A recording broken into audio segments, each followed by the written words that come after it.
Ano daw itong sinasabi ni Kuya? Ay, grabe naman yan siya. Hello and what's up mga sis? This is your Ate Mojoy at dahil naligayahan nga tayo sa ating recent upload na maraming naka-appreciate, maraming nagbigay ng magagandang komento and syempre may pailang-ilang mga bashers na katulad ni Kuya. Ay sis, umabot lang naman siya ng 2.5 million views and counting. At kung hindi mo pa napapanood, i-visit mo lang sa profile natin sa scroll ka lang and then follow ka na rin. And this video is brought to you by Shopee. Ay, hindi talaga. At dahil nga natuwa tayo sa dami ng naka-appreciate sa ating last video, ay halika na sis at samahan nyo akong maglinis ng bahay namin ng aking marino.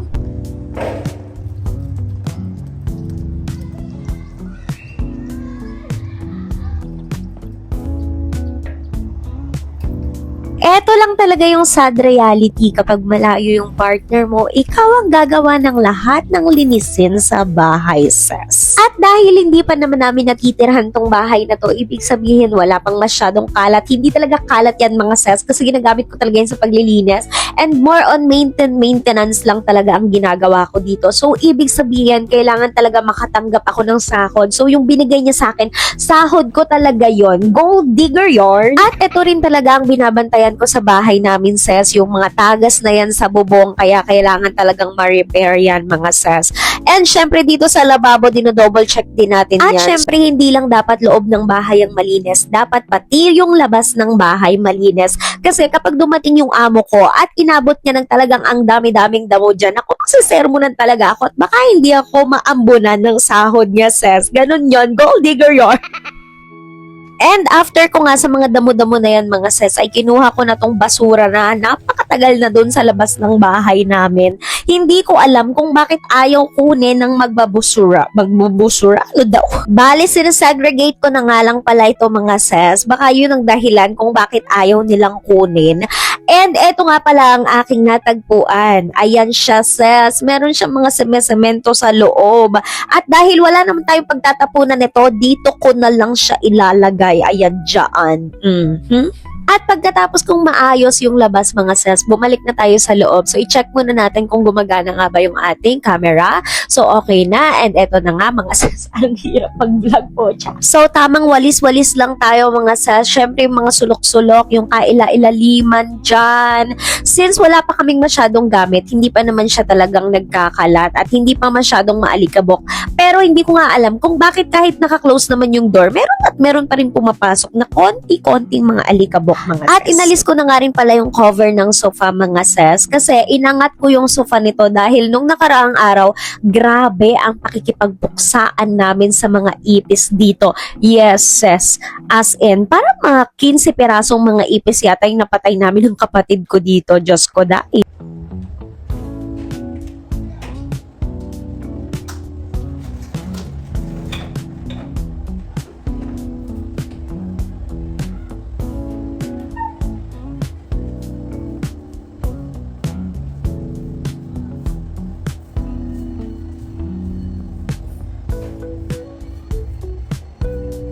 At pakiramdam ko naman, mga sis, ay wala na yung mga ipis at totally evicted na sila dito sa aming tahanan. Ibabalik ko na nga ang sofa sa dati niyang pwesto, mga sis. Inangat ko talaga yan siya, sis. Kahit sobrang bigat niyan, tiniis ko yun, sis. Nagpakapagod ako, mamatay lang yung mga ipis na yan. Kaya deserve natin ang sahod.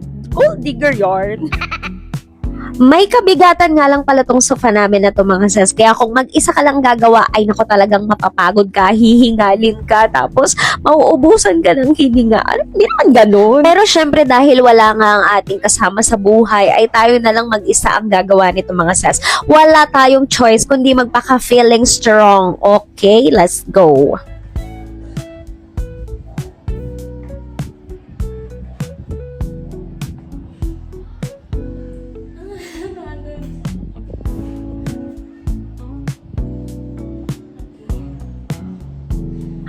At eto nga palang nabili namin, mga sis, ay isang sofa bed. So, hindi lang siya basta sofa. Pwede rin siyang maging bed. Pwede siyang tulugan ng 1, 2, 3. Siguro kasya mga 4 dito, mga sis.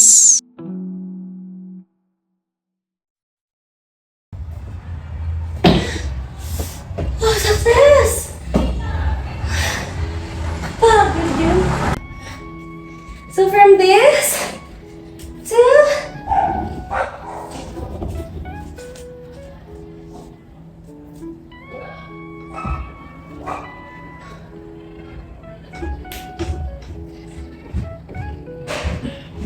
yan. This to this. Sa Mandawi nga pala namin ito nabili. Thank you so much, Kuya Tutoy. Pero bakit parang sponsor ni Shopee yung video na to? Pwede siyang maging L-shape lang itong part na to. Tapos pwedeng maging sofa bed. Yan. And meron pa pala to mga sis. Pwede kayong maglagay ng unan dito. Saan na yun? Yan. Meron siyang kasamang mga unan. May 3 unan na kasama. And meron din kasamang alcampor. May kasamang alcampor yung mga unan ng mga sis. Kasi last time, grabe yung ipis dito last time. Nakipagtunggali talaga kami sa ipis. Kaya ngayon, tuwing maglilinis ako, maglalagay ako ng alcampor here, there, and everywhere. Tapos magsaspray pa tayo dyan mamaya. Wala namang gagamit nitong sofa, hindi babalik na natin.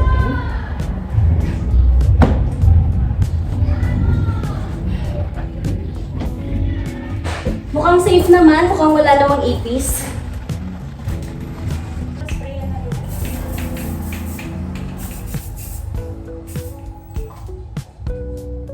Okay, so ibabalik natin siya. Pag ibabalik nyo siya, hihigitin nyo lang siya. Tapos, isushoot nyo doon. Ganun lang ka-easy. Tapos, slide nyo na siya. Tadaan! Diba? Ang daming magagandang sofa sa Mandawi, mga sis.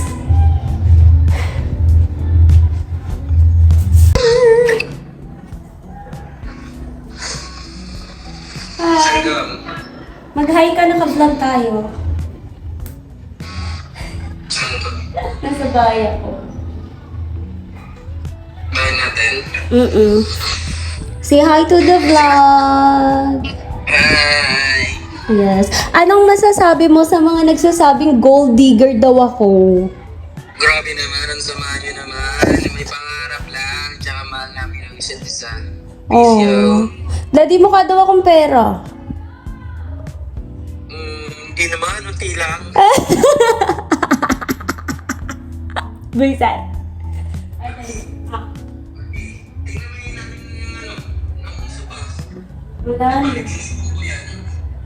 Binalik ko ng alit sa dati. Kakabalik ko lang. Pero nilagyan mo ulit ng yung bilog-bilog. Yes. Meron pa rin. Wala na. Ang isa kanina, pero nakain na ng langgam. Naggamas ako, nagtanggal ako ng damo. Magkano yun? $400. Mukhang pera yun. Saan tumagas? Doon. Sa may malapit sa bintana. Yung yung kantin na to, hindi niya ako siguro nabili. Mga ganitong oras talaga siya tumatawag. Tapos nag-check, nagigising niya lang, ganon. And after this, aalis na rin naman ako. Magmamap lang ako ng very light. Pero kukabera na natin. So.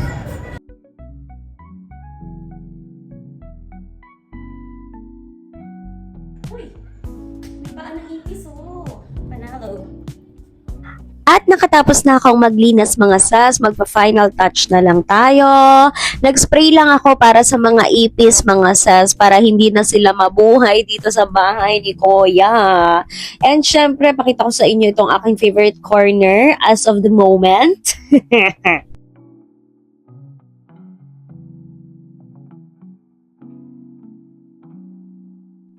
At kung bakit nga ba tayo nakasapatos mga ses ay mag-walking tayo, sinasabay ko na rin kasi yan mga ses dahil medyo may kalayuan tong bahay namin from my family's house. Ano daw? So kasama na yan walking exercise mga ses. And syempre kailangan nating walisan yung labas for the final touch dahil sa sahuran tayo nito pagkatapusan na at sa araw ng swelduhan magiging masaya tayo. Go digger yarn!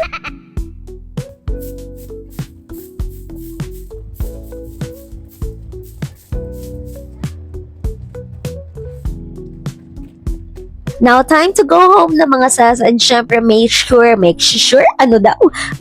na nailock natin yung mga door, mga bintana, and syempre yung gate, yan ang pinaka-importante sa lahat ng importante mga sas. At nako, nakalimutan ko nga palang pinturahan yung ibang part ng gate namin na medyo may kalawang, pero very very light lang naman. Hindi naman siguro yun ibabawas ng marino sa sahod ko, di ba? Ano daw? Gold digger yun. Pero syempre, joke lang yon. At sa lahat ng mga nagsasabi ng hindi maganda about my videos, about my post, okay na okay lang yan. Dahil kanya-kanya nga kasi tayo ng opinion, ha? Bye! It's walking time. At sa lahat naman ng naka-appreciate ng ating post, maraming salamat. Nakakatuwang basahin yung mga comments ninyo mga sis. Parang lalo kaming ginaganahang mag-set ng mas maraming goals pa in life at mag-grow pa together. At sana ganon din kayo mga sis. Sana ma-experience nyo rin yung mga na-experience namin. At ang gamit nga pala nating tripod is from Chizuo mga sis. Nagustuhan ko to kasi tingnan nyo naman, kapag dadalhin nyo siya, sobrang liit na lang niya. Hindi ka magdadala ng sobrang malaki, sobrang bigat, very pocket friendly, very convenient gamitin. Hindi talaga siya yung naggagalaw-galaw kapag ginamit. At eto nga mga sis, para maniwala kayong nag-walking talaga ako, ay papakita ko sa inyo syempre. Go! La la la la la la la la la la la la la la la la. At another commercial mga sis, o kung gusto nyo talaga makaipon, ay ito ang pinakamagandang ipon challenge na mai-recommend ko sa inyo. Ito sis, yung kapag napuno nyo to, makakaipon kayo ng 30 kiyaw lang naman. Pwede nyong hulugan ng coins, pwedeng hulugan ng paper bills. Then after that, isi-shade nyo lang yung bilog na hugis itlog para matrack ninyo kung magkano na nga ba yung naihulog nyo dito. Kung gusto nyo, ilalagay ko sa yellow basket. So, paano mga sis? That's all for today's ganap. This is your Ate Manchoyi. That's all. Bye-bye!